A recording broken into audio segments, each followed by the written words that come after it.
We have a breakout alert. ES now claimed 5,000. So in today's video, we're going to talk about what should happen next if the rally is going to continue. What I want to do first is actually take a step back to the weekend video only a couple of days ago on February 3rd, where we talked about why are stocks only going up. If you remember, it was a very simple story. It was that we have a lot of momentum, but more importantly, it's that we have the Magnificent Seven or the Super Six really crushing earnings. So let's look over here to another big tech name and see what it's doing here in after hours, because, oh my goodness, this stock is absolutely crushing it. ARM now looks a lot like NVIDIA, where it's now up to nearly 100 in after hours. It was briefly over it. It's up by 28%. Oh my goodness. Is this joining the AI boom? Remember, ARM is an AI play. So this one here looks like really attractive. And then even Stinky Disney is up. It was currently up, it's currently up by 6.5%. And its earnings weren't even all that great. So what does that mean? It means that the market wants to go up. It wants to resume higher. And this is really bullish for us. Why?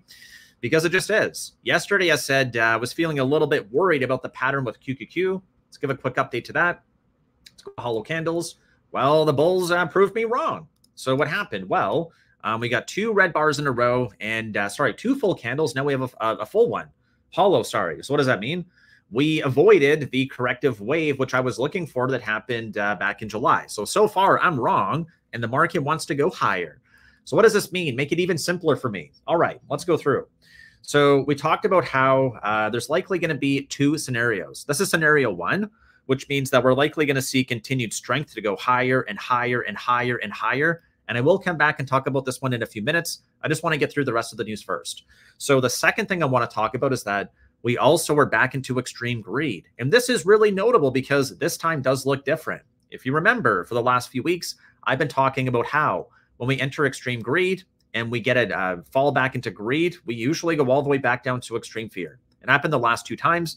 This time so far looks different because we fell out of extreme greed, came back down to greed, and now we've bounced back up because we're back here at 75. So this is looking pretty good. This time does look different. And it's notable because we also had some news that came out today, which was the 10-year auction. The market shrugged it off and resumed higher.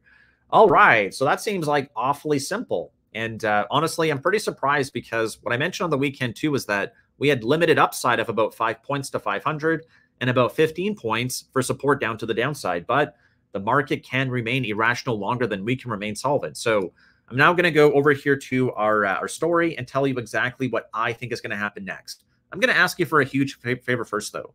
If you could please consider smashing that thumbs up and subscribing to the channel, that would be very appreciated, and it would support the channel to continue to grow. Thank you very much ahead of time.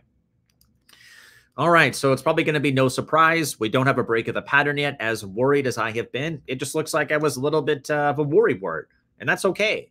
I'll tell you the reason why.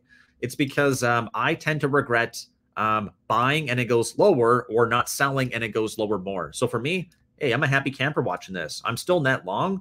I'm not making as much as I would like to, but I'm also very aware of what I'm going to regret if we suddenly take an elevator down. So that's the first thing. And the second thing here I want to point out is that, at least for right now, the market is now doing what it wants to. It's ignoring seasonality. It's ignoring Jerome Powell when he said no hike in March. What I think we're really doing is we're doing something we haven't done since the 1980s. It's been like, I don't know, it's been like 40 years. So when Volcker declared victory on inflation, just like Jerome Powell appeared like he did back in December, we went higher and higher and higher and higher. Higher lows, higher highs, higher lows, higher highs. What is that? That's Warren Buffett. He's basically telling us be patient. So the fact that we've had that happen basically tells me that we want to be very receptive to the pattern here. And just a housekeeping item, I'm sorry the video is getting published a little bit later today. Honestly, been having some trouble with my computer. My Bluetooth has been dying and had to re-record. This is the third time now, so sorry for being a little bit late today. All right, now tell me the story, because I've been waiting, I've been patient, and that's all I want to hear. All right, let's go. So if we look here to ES, we made a run to roughly 5,000 on February 2nd. We got to 49.97.75. And then we rejected. We came down for a bit of a corrective wave or for a bit of a sell-off. I'll flip the full candle so it's a little bit easier to see here. So make it to roughly 5,000, sell off a little bit. And then what do? Well, we form an inside bar, we form a second inside bar, and the second we break that inside bar, which we talked about on today's pre-market stream, we talked about that pattern. What happened? Boomtowns, baby, we went up. So what I want you to pay attention to is this key number here, because we got 4997.75. It is so close. It's within 2 ticks of getting to that number. Now let's pop over here to SPX, which should be the next one that's actually going to capture that number. Look here. It's very similar. We got 4999.89. We're off by 11 cents to actually print that 5,000. So there's 2 scenarios that can happen now. If you probably haven't guessed it, one's going to be we're going to go higher, and one's going to be that we go lower. Let's go back to ES for the template. So if we make it to roughly 5,000 and then we just break out, that would be what we did not do this time. It would mean that this one goes up and SPX follows to close over 5,000. That would be a daily higher high and closing over the candle high. By definition, that would be bullish. Okay, so that's scenario 1. If we close green tomorrow, it basically means we're going to be melting higher. And we talked about ARM, we talked about Disney. It probably means the AI revolution is continuing. And remember, Stanley Druckenmiller told us about this. He told us that we probably want to be bullish for the next couple of years, not the next couple of months. And he's talking about holding on for the next couple of years amid AI bullishness. And this is from June 7th. So it's only been about, I don't know, like 8 months since then. Hasn't been that long. And this strength looks really good, only as it relates to the Fed actually declaring victory. Now we have all this AI stuff, which is really coming out. So scenario 2 would be that we repeat what ES did, which basically means that now we're going to go in for a corrective wave. The corrective wave would basically mean that I think we're going to come down, we're going to fill the gap, and then we would go higher after that. That would be my base case right now. If SPX can claim 5,000, then the last number to actually get there is going to be SPY. And the reason why is because SPY is an ETF, not an index, and it pays a dividend.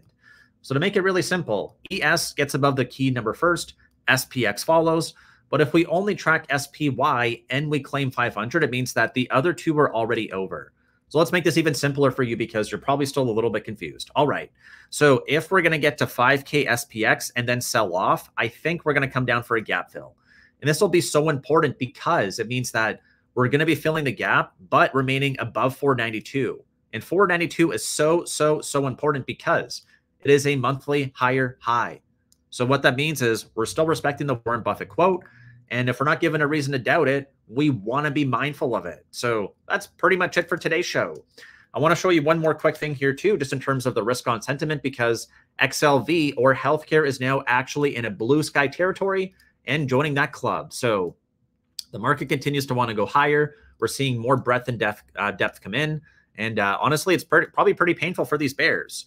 So that's it for today's show. If you want to see a deeper review on why stocks are only going higher, that's now queued up here on the left-hand side. If not, maybe you want to join me for the pre-market stream at 9 a.m. tomorrow, and you can subscribe on the right-hand side for that. Thank you so much for your support. I'll see you tomorrow.